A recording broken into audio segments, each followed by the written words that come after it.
Frumoși mei lei, ce faceți, dragilor? Bine ați venit la o etalare în tarot pentru luna martie. Să vedem etalarea generală în această primă lună de primăvară. Primăvara vine cu sângele alterat. Hai să vedem. La celelalte zodii au ieșit destul de, nu știu dacă se le numesc agitate energiile sau situațiile, dar na, asta e. Hai să vedem și la voi cam ce se arată. Bineînțeles, pentru toți cei care aveți soare, luna, ascendent sau Venus în Leu. Facem crucea celtică, scoatem provocarea, surpriza și concluzia acestei luni, iar energia ta este 9 de spade. 9 de spade este o energie de îngrijorare, de bătut capul, de coșmar, poate să fie o energie de depresie sau depresivă, poate fi vorba despre o mare anxietate. Nu-mi place energia ta, ce să zic. Da, nu arată bine energia leului în luna martie. Situația ne arată un rege de cupe. Regele de cupe poate fi o situație, poate fi o persoană, da? Poate fi energia care, hai să spunem așa, ne poate arăta o situație emoțională în ceea ce te privește pe tine. Hai să scoatem cărți de clarificare, să vedem cine și ce vrea să ne spună. De fapt, asta vrea să sară, acest rege de cupe. Avem un paș de bâte și avem un as de spade. În acest context, situația în luna martie pentru lei pare că este despre aș face dreptate, îmi vine să spun, în ceva anume. Aș face dreptate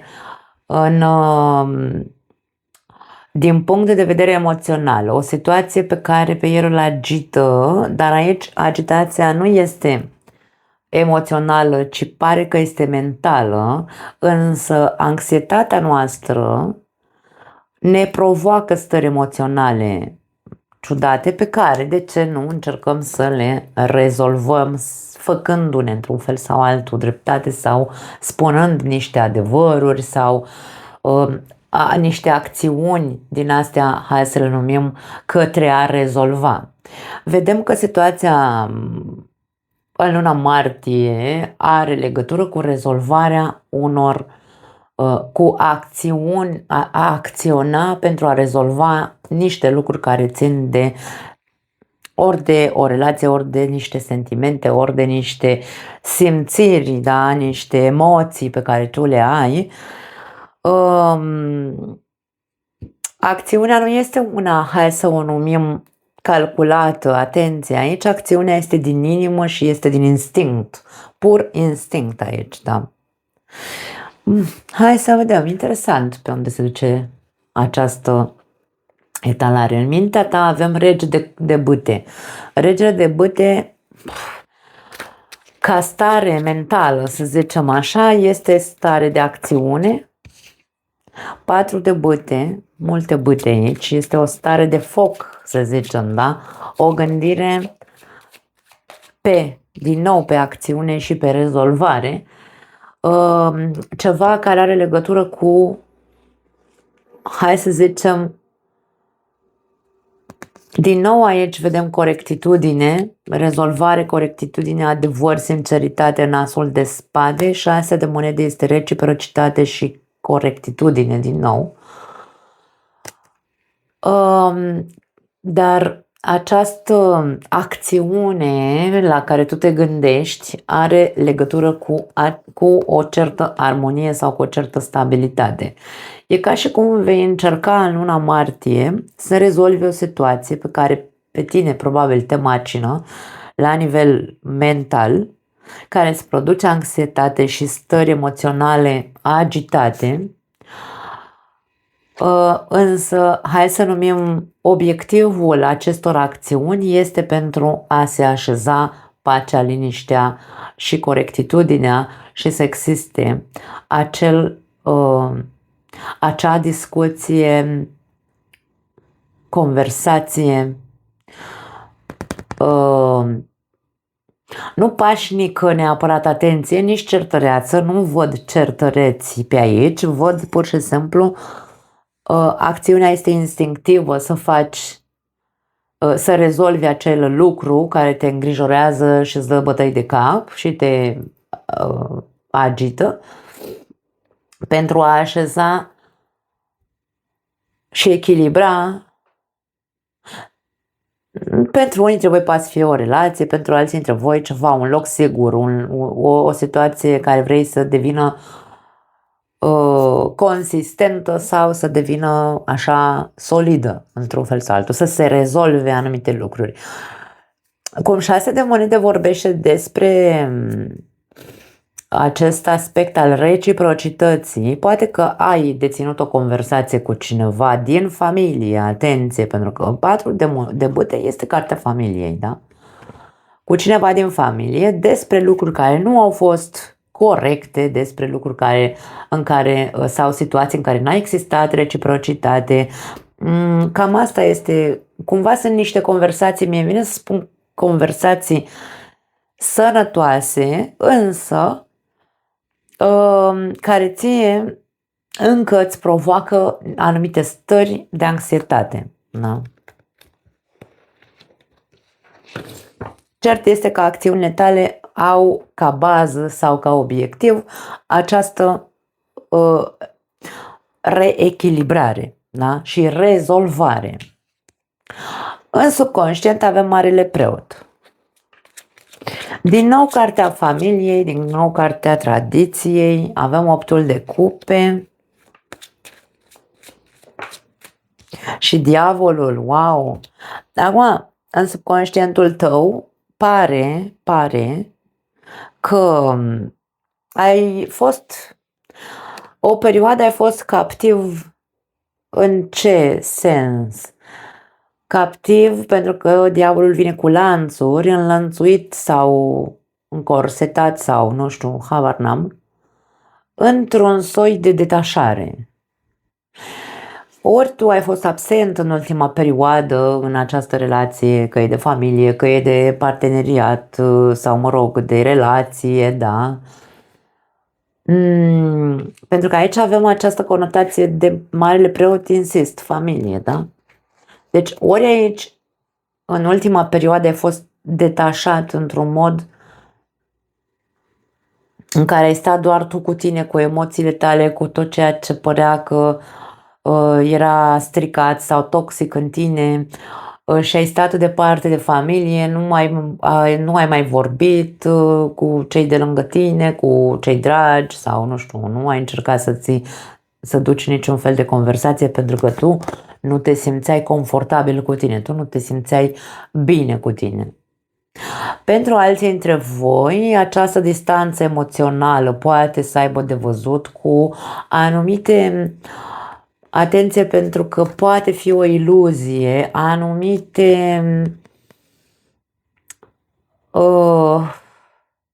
te-ai distanțat emoțional din cauza unor iluzii, cum că membrii familiei tale sau cineva din familia ta este toxic și că, nu știu, vrea să-ți facă numai rău sau poate aici există invidie sau poate trădare sau nu știu, habar n-am, aici a fost o poveste în capul unora dintre voi care v-a făcut să mențineți o distanță emoțională cu cei de acasă, cu cei dragi.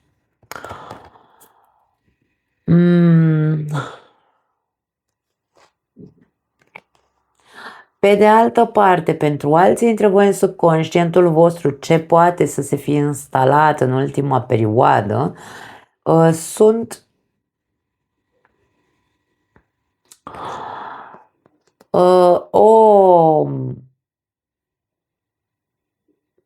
cu Marele Preot este cartea tradiției, adică în ce sens? Ce am văzut la mama sau la tata sau ce moștenirea ADN-ului meu, da, pentru că până la urmă sunt jumate mama, jumate tata, îmi place sau nu îmi place.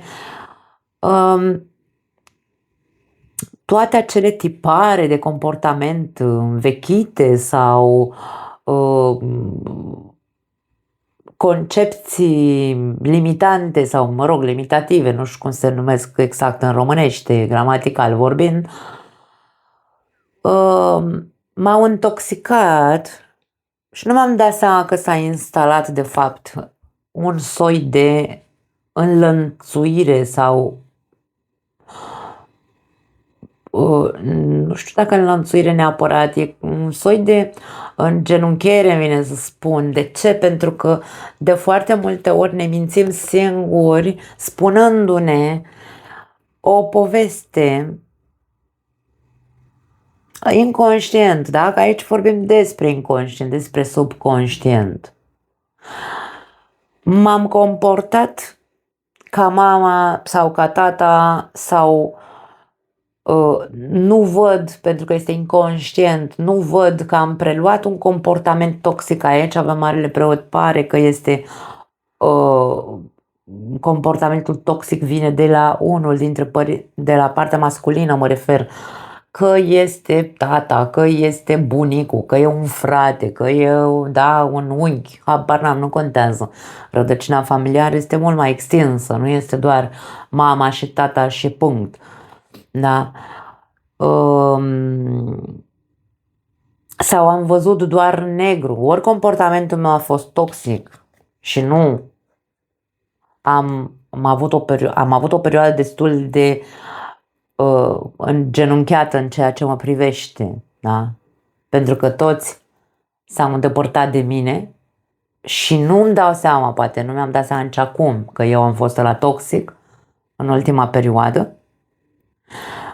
Acum poate că cu acest as de spade, într-un fel sau altul, poate ceva pentru unii dintre voi se iluminează, însă aș spune că nu într-un mare procentaj. De ce? Pentru că aici avem un 9 de spade care încă ne arată faptul că starea ta este anxioasă, că încă mai rumegi anumite lucruri care nu sunt sănătoase. 9 de spade este și cartea celui care face din țânțar armăsar, deci aici putem să mergem până la exagerări și așa mai departe, da? Poate exista și varianta asta. Pentru alții dintre voi, dacă e vorba despre un partener de viață, poate fi vorba despre în subconștientul tău s-a instalat ideea ruperii acestei legături cu această persoană sau cel puțin ești detașat emoțional de persoana asta din cauza faptului că, indiferent că a fost o relație de lungă durată sau, mă rog, este încă, da, aici vorbim despre foarte multă toxicitate care s-a instalat sau părerea ta, că e subconștientul, părerea ta despre persoana asta este că e o persoană toxică, narcisistă, învechită, nu iese din ale lui, nu știu, e o impresie urâtă pe care probabil tu ți-ai făcut-o, dar la care subconștientul tău îți dă semnale că trebuie să renunți. Adică schimbă-ți părerea despre părerea aia înlănțuită, încrustată, pe care ți-ai făcut-o despre celălalt sau despre ceilalți sau despre un membru al familiei tale. Insist, și asta poate fi.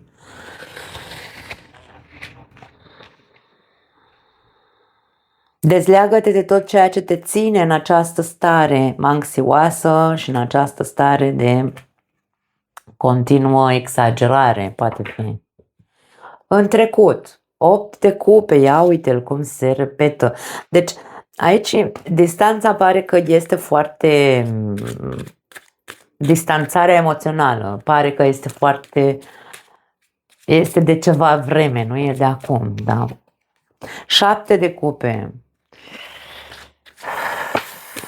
și 4 de spade. Acum, pentru unii dintre voi, poate că aici e doar o iluzie. Unde e 7 de cupe aici? Poate că a fost doar o iluzie ultima perioadă, ca și cum, nu, eu m-am detașat emoțional, eu nu mai sunt în poveste, nu mai îmi trebuie, nu mai vreau să vorbesc, pentru că, să avem spade, spadele înseamnă comunicare, nu mai îmi trebuie persoanele astea, nu mai îmi trebuie persoana asta, nu mai, da, eu sunt detașat, eu Dar e doar o iluzie, te-ai alimentat în ultima perioadă cu o minciună. Tu singur ți-ai făcut niște filme în cap, singură ți-ai făcut niște filme în cap pe care le-ai crezut, o poveste pe care ai crezut-o. De ce spun că sunt filme în cap? Pentru că aici se vede starea ta a fost una deplorabilă în ultima perioadă. Indiferent cât de mult detașare ai încercat să arăți, dimpotrivă, mai mult stăteai în acel coșmar, mai mult stăteai în acea rumegare mentală, mai multă energie dedicai acelei chipurile detașări. De-aia vedem această stare de depresie sau de anxietate sau de... Da, deci aici tu ai nevoie, într-un fel sau altul, cărțile spun în luna martie, dragă leu, pune mâna și acționează pentru a-ți clarifica emoțiile, sentimentele, părerile.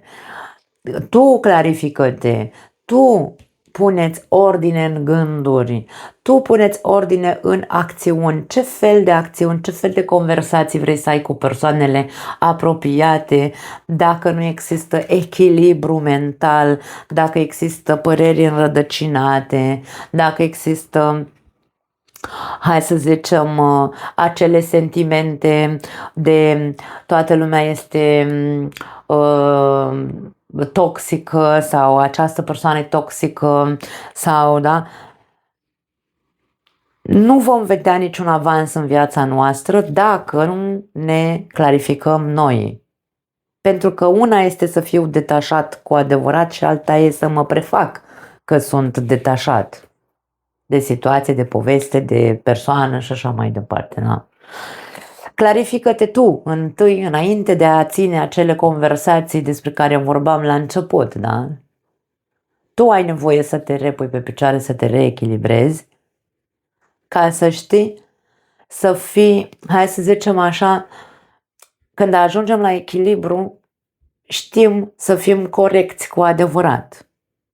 Dacă adevărul este că, băi, eu trebuie să mă detașez în totalitate de persoanele astea, pentru că, într-adevăr, sunt toxice, sau, mă rog, de persoana asta, sunt toxice, nu îmi fac niciun bine. Când ajung la această concluzie într-un mod echilibrat, atunci zic, da, Doamne, nu rămâne decât să mă îndepărtez, cât mai departe stai de mine, cu atât eu sunt mai bine.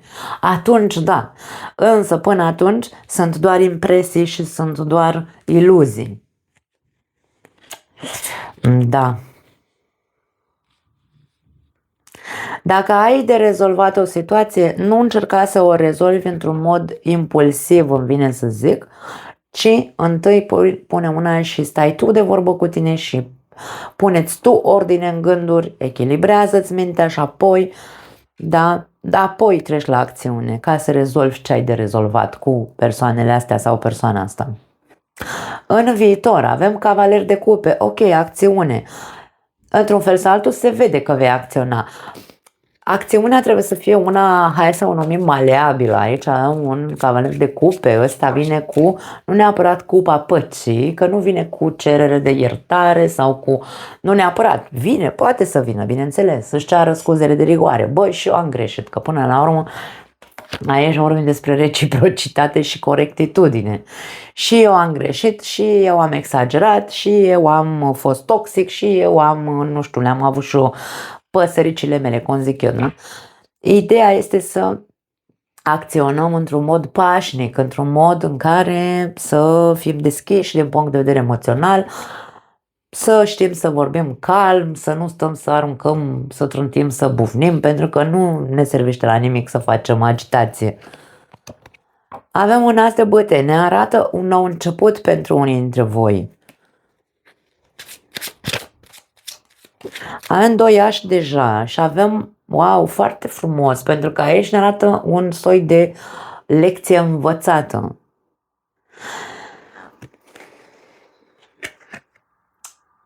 E cu dus întors acest paj de spade, pentru că el este și foarte protectiv, sau mă rog, protector, se protejează, e în gardă, el e foarte în gardă și bănuitor și, nu știu, tot timpul îi se pare că Da? Tot timpul ăsta iese așa în tarot, se uită în spate, peste umăr, tot timpul pare că este sub amenințare sau se simte amenințat sau observat sau da, bănuiește tot timpul ceva. De-aia spune cu dus întors. Acțiunea în următoarele 3 luni de zile pare că este una amiabilă, pare că este una sănătoasă într-un fel sau altul, pare că va avea loc un nou început în viața unora dintre voi, însă tot cu garda sus. Aici pajul de spade pe pozitiv este, domne, ca și cum se spune, când dai o nouă oportunitate, e ok să fii cu garda sus, însă nu să fii tot timpul, hai să numim așa, în acel stres, că e stres, nu am ce să fac, anxietate, da? În acel stres încât să fii cu ochii în 7, pentru că întotdeauna te aștepți la ceva rău. Când dăm o altă oportunitate și suntem pe poziție de defensivă sau de bănuială, nu știu cât de benefică poate fi această desfășurare a acestei noi oportunități.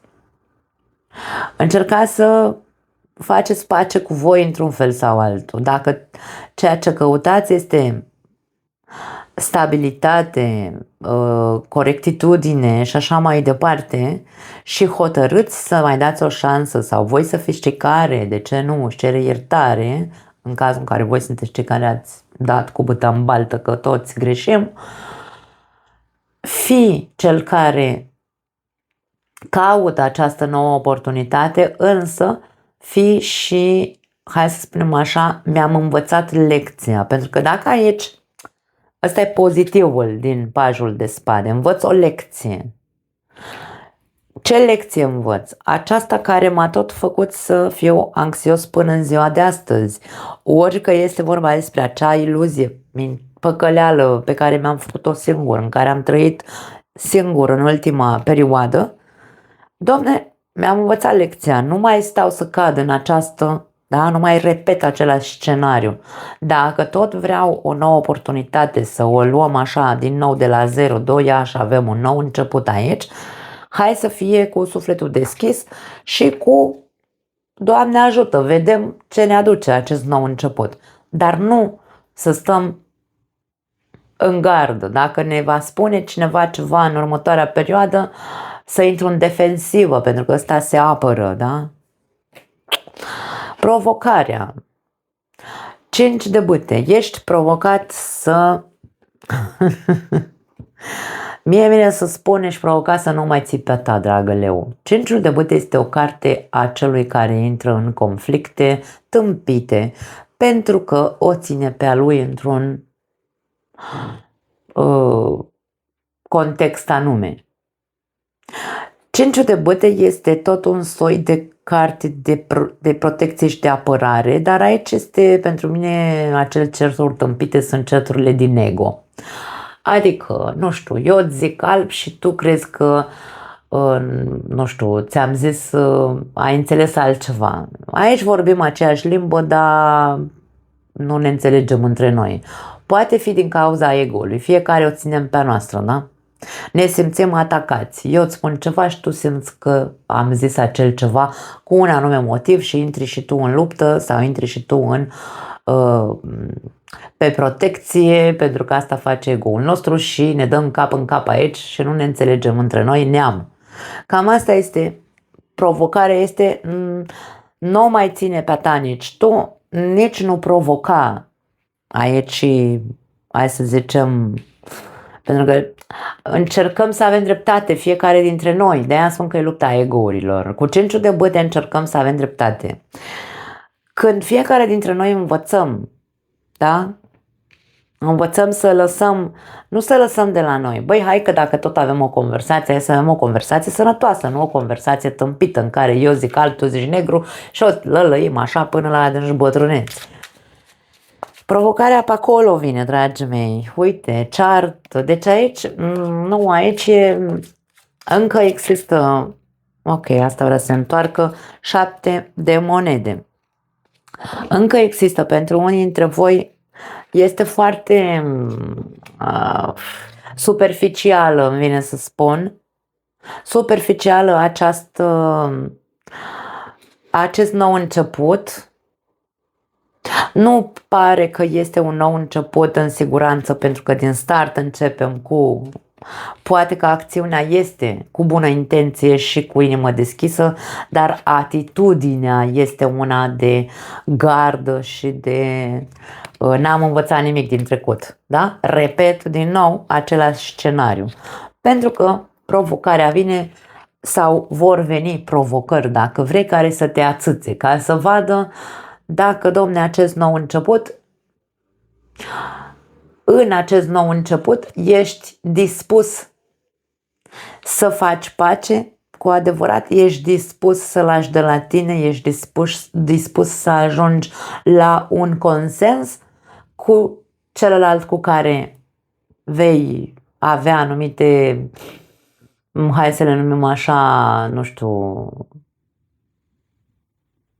contraziceri sau contradicții. Pentru că atitudinea poate fi, hai să numim așa, de două feluri, sau rezultatele acestor provocări de certuri tâmpite pot fi de două feluri, ori pe atac, ori pe analiză. Stai să văd ce vrea să-mi arate situația asta, care mă ațăță, că mă agită pe dinăuntru, sau iau foc din start și săr la gât. Acum, provocările vor exista și te vor ațăța și te vor pune la probă, că provocarea înseamnă probă, ți se pune la probă acest nou început, ca să se vadă sau ca tu să înțelegi dacă ai învățat sau nu din trecutul tău, din acțiunile tale sau din lecțiile, evenimentele pe care le-ai trăit. Ce să zic? În momentul în care suntem atacați direct, această carte nu este o carte de atac direct. Dacă era un 5 de spade, da, acolo ziceam, băi, acolo este despre luptă, este despre ațățare, de-aia, despre invidie, este despre mai multe lucruri. Dar aici nu, aici este îmi sare muștarul dintr-o dată sau cuiva îi sare muștarul, persoanelor de lângă tine, că e un partener de viață, că e cineva în familia ta, oricare ar fi persoana asta. Ori persoanei astea îi sare muștarul, ori îți spune ceva care te ațâță și te agită, te provoacă într-un fel sau altul. Și aici, ca și cum ți se spune, indiferent de provocări, trebuie să fii cu 5 minute mai deștept, îmi vine să spun, și să nu lași animalul să iasă din tine, da? Pentru că cel mai repede instinctiv ne iese furia. Și furia nu duce la rezultate sănătoase, știm foarte bine. Furia și impulsul poate strica mult mai mult. Pentru că dacă aici este o ațitare tâmpită, aiurită, putem să facem din țânțar armăsar. Din nou ajungem la același aspect. Da? De-aia zic, veți fi puși la probă. Îmi vine să spun că veți fi puși la probă, nu veți fi provocați. Surpriza. 5 de spade, uite, vezi aici? Da, se vede. Surpriza este că vor exista atac la persoană, vor exista lupte din nou, vor exista certuri. Da, aici pare că nu. Indiferent cât de mult vei fi pus la probă, nu vei rezista tentației să nu sări de fund în sus, cum zic eu câteodată. Avem eremitul, introspecție interioară, în primul și în primul rând înseamnă eremitul și în al doilea rând înseamnă înțelepciune. Și marele preot din nou. Eu aș spune, dragii mei, că pentru unii dintre voi este doar așa, un soi de comportament învățat sau un comportament învechit, repetitiv, pe care l-am tot lălăit de mult timp. Toate probele la care vei fi pus, toate luptele, toate certurile, tot impulsul cu care iese animalul din tine, toată furia care iese din tine când ești ațățat, îți va provoca surpriză, îți va provoca, hai să spunem așa, în interiorul tău, din nou, această stare de a intra în luptă. Da?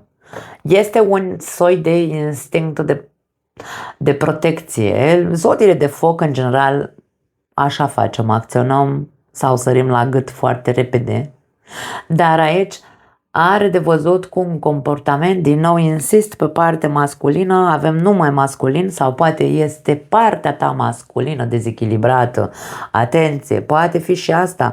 Foarte multe persoane consideră că energia masculină este doar despre masculi, doar despre bărbați. Nu, dragii mei, toți avem energie masculină. Eu și când fac etalări, când vorbesc așa foarte și mă vedeți că eu în general spun doar vorbesc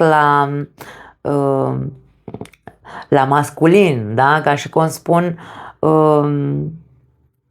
nu știu, ca și cum mă refer unui bărbat aici când vorbesc.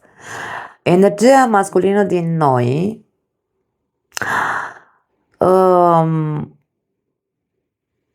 reprezintă furia din noi, reprezintă modul în care intrăm în luptă, reprezintă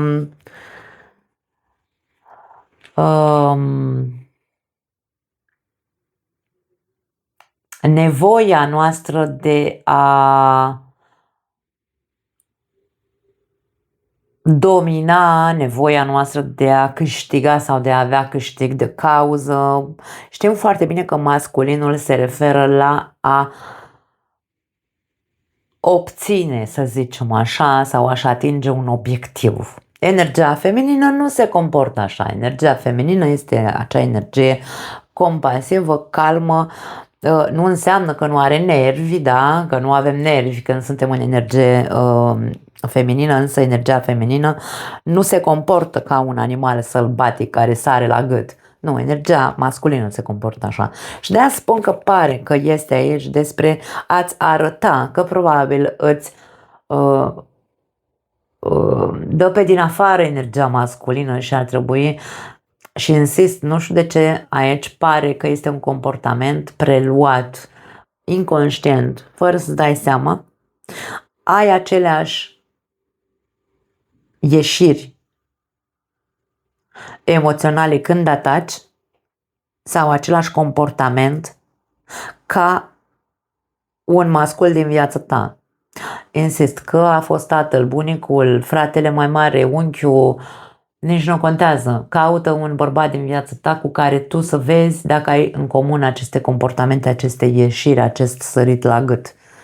Pentru că acolo este unde lupta ta este să ieși din această energie învățată și să-ți o pui pe picioare pe a ta sau să-ți echilibrezi, bineînțeles, ambele energii, că până la urmă despre asta e vorba. Concluzia. Lumea este un final de ciclu sau, mă rog, ceva se termină în viața noastră, închidem un capitol, deschidem altul. Treiul de bâte este cartea viitorului și, wow, trezire aici, mare trezire și avem judecata. Acum, dragii mei, pentru unii dintre voi ne poate vorbi această etalare despre faptul că în luna martie unii dintre lei, din nou vorbim despre o provocare sau o probă, unii dintre lei vor trece prin proba definitivă, îmi vine să spun, nu este o altă probă în plus. Este proba definitivă pentru că aici ceva trebuie să finalizeze, ceva trebuie să te facă să te trezești, ceva trebuie să te facă să înțelegi anumite lucruri pe care trebuie să le lași în urmă, nu le mai poți lua cu tine în viitor. Cam despre asta este concluzia acestei etalări. Da. Noi putem să luptăm pentru dreptate, putem să luptăm pentru a rezolva anumite lucruri sau putem să facem acțiuni pentru a rezolva anumite lucruri, însă ca lucrurile să se așeze și să, nu știu, să integrăm acel echilibru și corectitudine în viața noastră, trebuie să învățăm neapărat din ceea ce s-a întâmplat ca evenimente în viața noastră în trecut, trebuie să învățăm să închidem capitole, ceea ce s-a terminat, nu o mai lălăim, nu mai intrăm în conflicte, nu mai intrăm în lupte de orgolii, da?